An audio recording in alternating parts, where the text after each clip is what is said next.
All right, so we're not going to talk about what is happening at the positive electrode or the anode, okay?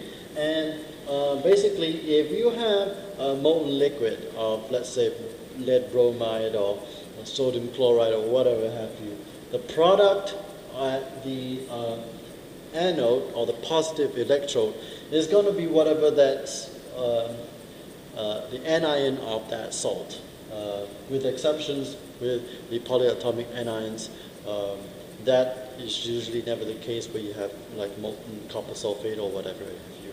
So when we have a molten liquid of a particular salt, it's usually a very simple anion, all right? A very simple anion like chloride or bromide or iodide.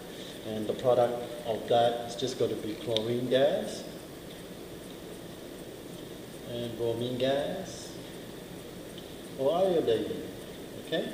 So those are very simple products. But what if you have now these things in a solution? And what is your product going to be on the anode or the positive electrode? Well,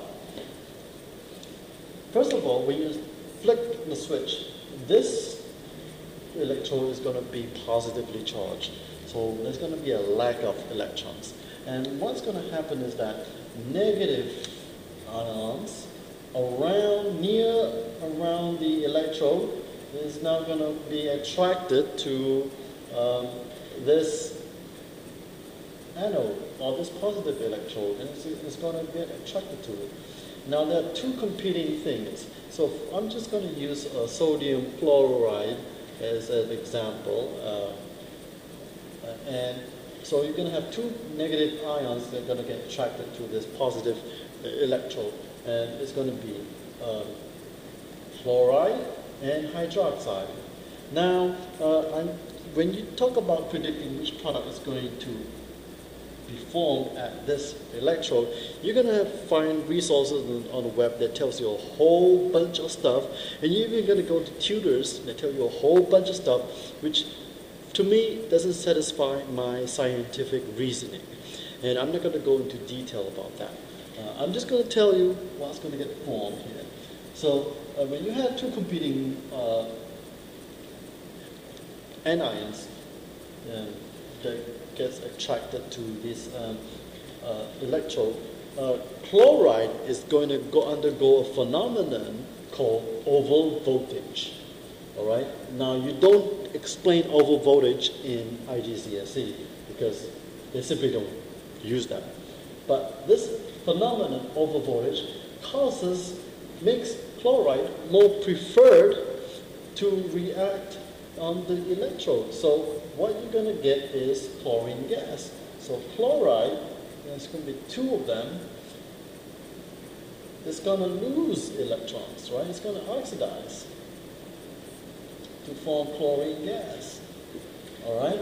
And the electron is going to jump onto the electrode and then travel up the circuitry and complete the circuit back to the power source, all right?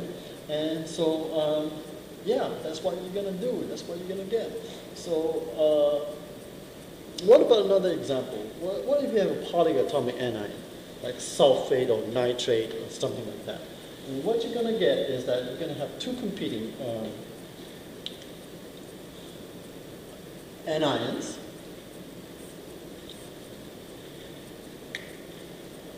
Sulfate and hydroxide, two competing anions on this anode.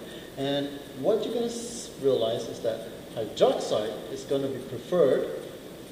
It's due all down to the reduction potential, but don't worry about that. That's just beyond our level. And this is going to be preferred, and what's going to be released is oxygen gas. So if we write down the half equation, it should be something like this.